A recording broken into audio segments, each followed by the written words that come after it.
Selamat pagi Bapak Ibu, saudara-saudara, sobat messenger, salam sejahtera untuk kita semua. Kita mengucap syukur pagi hari ini Tuhan karuniakan kepada kita satu kehidupan yang baru, anugerah yang baru yang dapat kita nikmati dan kita dapat mengawali hari ini dengan belajar kebenaran firman Tuhan di dalam Bread of Life. Mari kita berdoa terlebih dahulu. Bapa kami dalam surga, kami sungguh mengucap syukur. Sungguh kasih setiamu melimpah dalam kehidupan kami. Pagi hari ini Engkau bangunkan kami, anugerahkan kepada kami kasih karunia, rahmat yang baru, kehidupan yang baru yang dapat kami nikmati. Mengucap syukur bersama-sama dengan Sobat Messenger, kami akan belajar kebenaran firman Tuhan dalam mengawali hari ini. Sungguh Roh Kudus berikan pengertian kepada kami, pencerahan sehingga firman Tuhan yang kami baca, kami renungkan menjadi bread of life, menjadi rema, menjadi roti kehidupan yang menuntun segala langkah hidup kami. Di dalam nama Tuhan Yesus kami berdoa. Amin. Bapak Ibu, saudara sobat messenger, bagian firman Tuhan yang menjadi perenungan kita pada pagi hari ini diambil dari kitab Roma pasal yang kelima, Roma 5 ayat ke-8 hingga ke-11. Kitab Roma pasal 5 ayat ke-8 hingga ke-11, demikian firman Tuhan. Akan tetapi Allah menunjukkan kasih-Nya kepada kita, oleh karena Kristus telah mati untuk kita ketika kita masih berdosa. Lebih-lebih karena kita sekarang telah dibenarkan oleh darah-Nya, kita pasti akan diselamatkan dari murka Allah. Sebab jikalau kita ketika masih seteru diperdamaikan dengan Allah oleh kematian anaknya, lebih-lebih kita yang sekarang telah diperdamaikan pasti akan diselamatkan oleh hidupnya. Dan bukan hanya itu saja, kita malah bermegah dalam Allah oleh Yesus Kristus Tuhan kita, sebab oleh Dia kita telah menerima pendamaian itu. Amin. Demikian firman Tuhan. Yang berbahagia setiap kita yang membaca, merenungkan firman Tuhan siang dan malam, serta melakukannya dalam kehidupan kita hari demi hari. Tema perenungan kita pada pagi hari ini adalah mengorbankan anak. Mengorbankan anak. Pada tahun 1968, Jenderal Elmo Samuel memimpin pasukan Angkatan Laut Amerika Serikat di dalam peperangan di Vietnam. Sang jenderal memerintahkan kepada pasukannya agar setiap saluran air, sungai-sungai yang ada di sekitar markas ataupun yang ada di dalam sasaran-sasaran wilayah peperangan itu diberikan bahan kimia sehingga dapat merontokkan dedaunan yang ada. Tindakan ini dilakukan agar di dalam saluran air, sungai-sungai itu, segala timbunan, ririmbuan pohon-pohon, batang kayu, itu kemudian dapat hancur, dapat larut,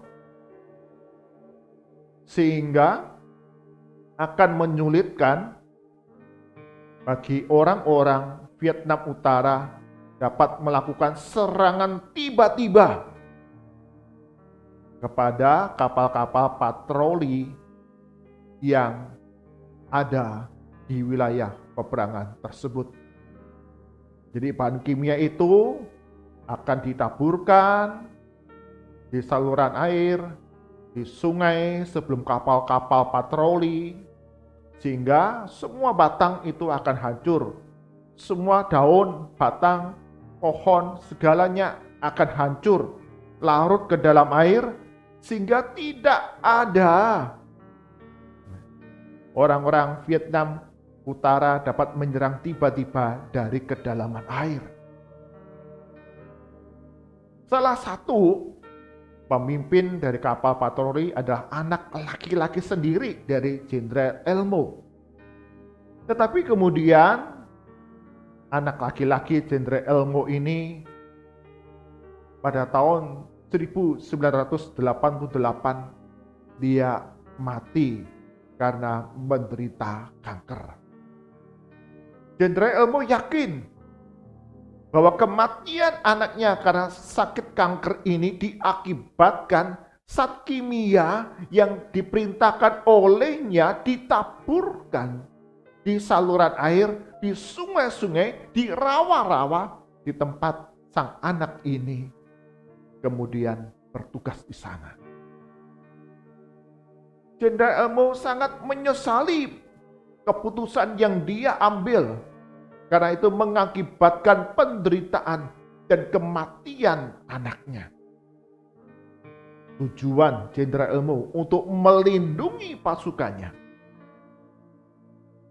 justru mengorbankan anaknya sehingga mengalami penderitaan dan kematian.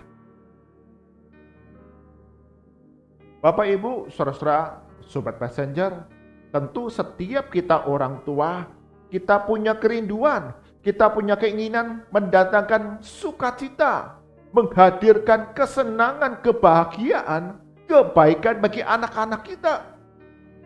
Tapi apa yang dilakukan oleh Jenderal Elmo hanya untuk mendatangkan keselamatan, keamanan bagi pasukannya.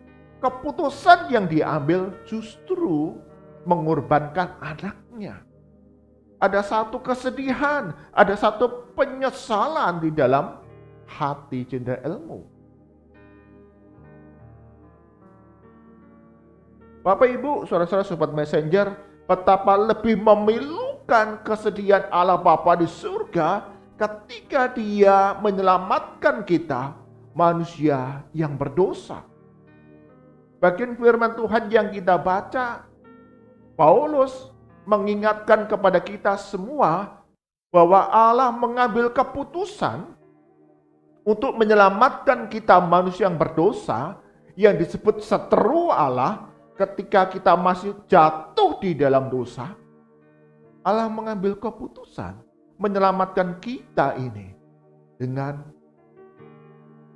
mengorbankan anaknya. Keputusan yang diambil oleh Allah untuk menyelamatkan kita manusia yang berdosa mendatangkan penderitaan, kesengsaraan yang hebat kepada anaknya Yesus Kristus. Betapa hancur Allah Bapa di surga ketika Dia melihat Yesus dicemooh, ditolak, diejek oleh banyak orang. Dicambuk, dipukul, disalibkan, ditelanjangi, dipermalukan. Bahkan ketika kaki dan tangannya dipaku dan tiang kayu salib itu didirikan. Betapa hancur hati Allah Bapa di surga melihat anaknya yang tunggal Yesus Kristus mengalami penghinaan yang tak terkira, penderitaan yang hebat, rasa sakit yang luar biasa. Bahkan kitab Yesaya menggambarkan betapa mengerikannya penderitaan Yesus di atas kayu salib. Sampai kita pun menganggap itu bukan manusia. Saking hebatnya penderitaan yang dialami oleh Yesus Kristus, bahkan mati di atas kayu salib. Allah sangat berduka. Allah sanggup menolong, Allah sanggup menyelamatkan, Allah sanggup untuk membebaskan Yesus dari segala penderitaan. Tapi keputusan Allah untuk menyelamatkan kita manusia yang berdosa dari hukuman dosa ini, untuk memperoleh pengampunan dosa dan keselamatan, Allah mengaruniakan anaknya yang tunggal, Yesus Kristus, datang ke dalam dunia untuk menderita sengsara.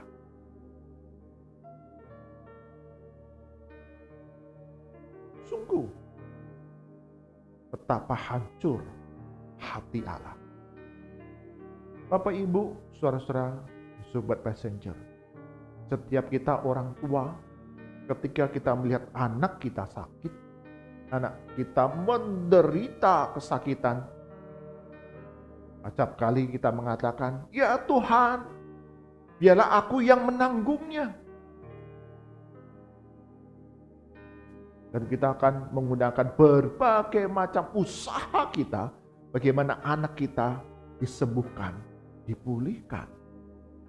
Tidak ada keputusan dari orang tua yang akan mendatangkan celaka, penderitaan bagi anaknya. Jadi kita bisa membayangkan betapa besar kasih pengorbanan Allah Bapa di surga bagi kita manusia yang berdosa. Ketika mengaruniakan, mengorbankan anaknya yang tunggal untuk datang ke dalam dunia, menjadi manusia, mengalami penderitaan yang hebat, penghinaan yang tak terkira, yang mempermalukan.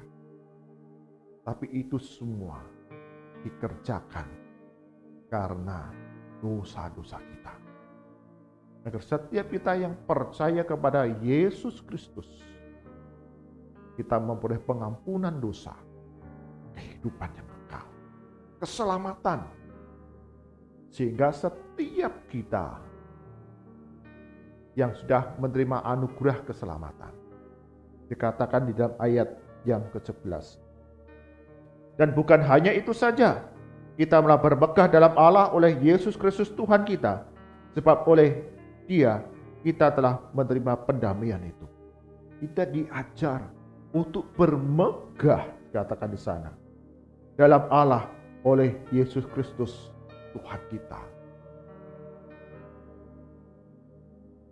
Kita menghormati, kita bersyukur atas anugerah Allah yang besar, yang tak terukur dalam kehidupan kita. Sehingga setiap kita yang sudah ditebus, dikatakan kita hidup untuk memegahkan Allah. Tunduk dan taat kepada segala rancangan, perintah dan kebenaran Tuhan dalam kehidupan kita hari demi hari. Bapak, Ibu, saudara, sobat messenger, di dalam masa-masa Prapaskah ini, kita boleh mengingat kembali betapa besar pengorbanan kasih Bapa kepada kita. Sehingga Dia mengorbankan anaknya, Yesus, untuk penebusan dosa-dosa kita. Kita yang dikatakan seteru, lawan Allah, kita diperdamaikan di dalam Yesus Kristus. Kita diselamatkan, memiliki satu kehidupan yang kekal. Dan kita diajar untuk hidup seturut dengan apa yang Tuhan rancangkan dalam kehidupan kita, yaitu semakin serupa dengan gambaran anaknya, Yesus Kristus. Amin. Mari kita berdoa.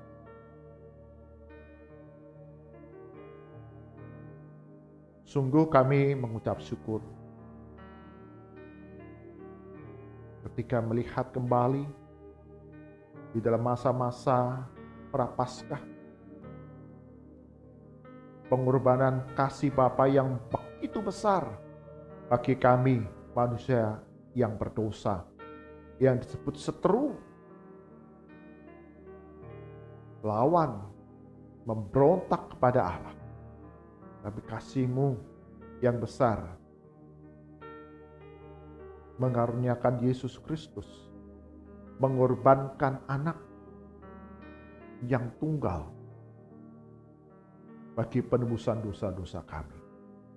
Mengalami banyak penderitaan ketika Yesus hidup dalam dunia ini. Diejek, diolok, ditelanjangi, dipukul, dicambuk, bahkan dipakukan dan tergantung di atas kayu salib yang memilukan. Keputusan Allah untuk menyediakan keselamatan bagi kami dibayar dengan mahal oleh darah Yesus. Ajar kami sebagai orang-orang percaya yang menurut iman percaya kepada Yesus Kristus sebagai juru selamat pribadi kami, untuk kami menghargai kehidupan kami, menghargai, menghormati Allah yang sudah mengorbankan anaknya Yesus Kristus bagi kami. Hidup kami adalah bagi Yesus. Hidup kami untuk kemuliaan Tuhan Allah kami.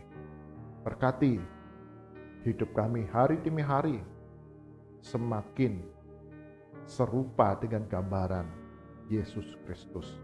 Kami serahkan sepanjang hari ini setiap Sobat Messenger dalam segala aktivitas kami, baik di tempat usaha kami, pekerjaan kami, studi kami, di lingkungan kami tinggal, ataupun di rumah.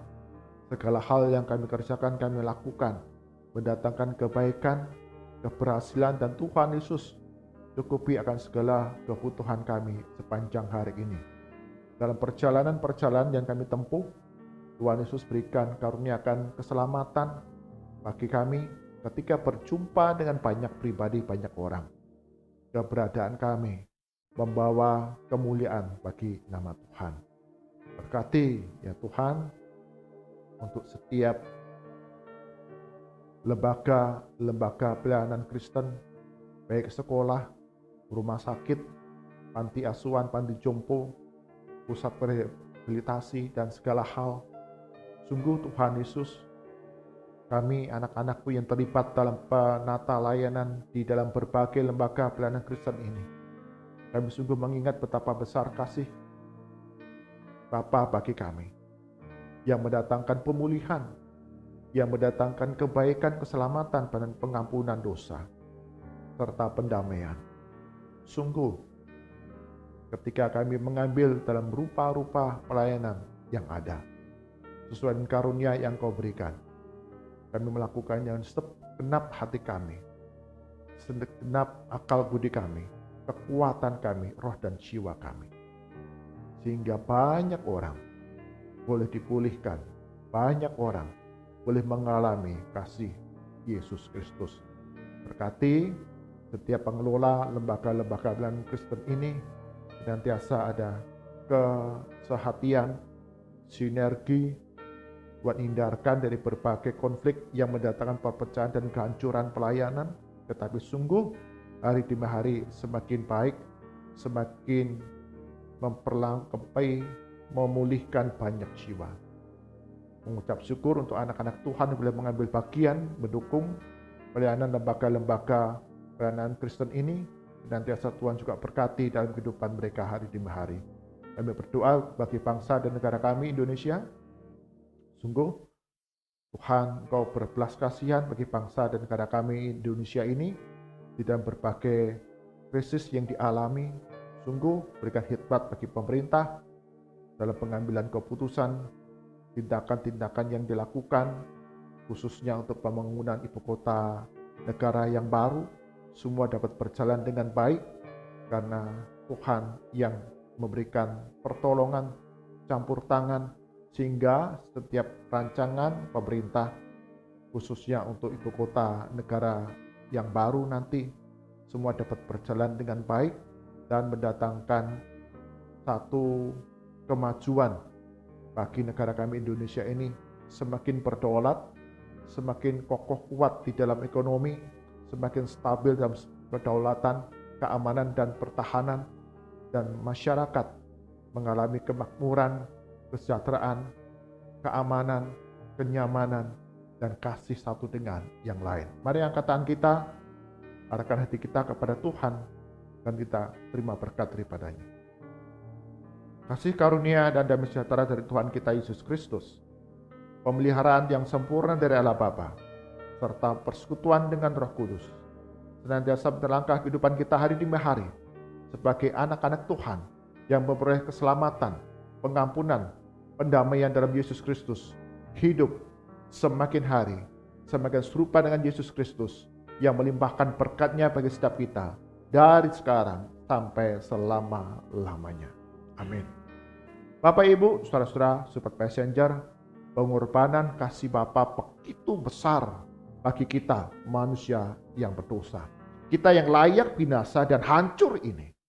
Tapi Allah mengorbankan anaknya Yesus Kristus agar setiap kita yang percaya kepadanya tidak binasa, diperdamaikan, dan memiliki kehidupan kekal selama-lamanya.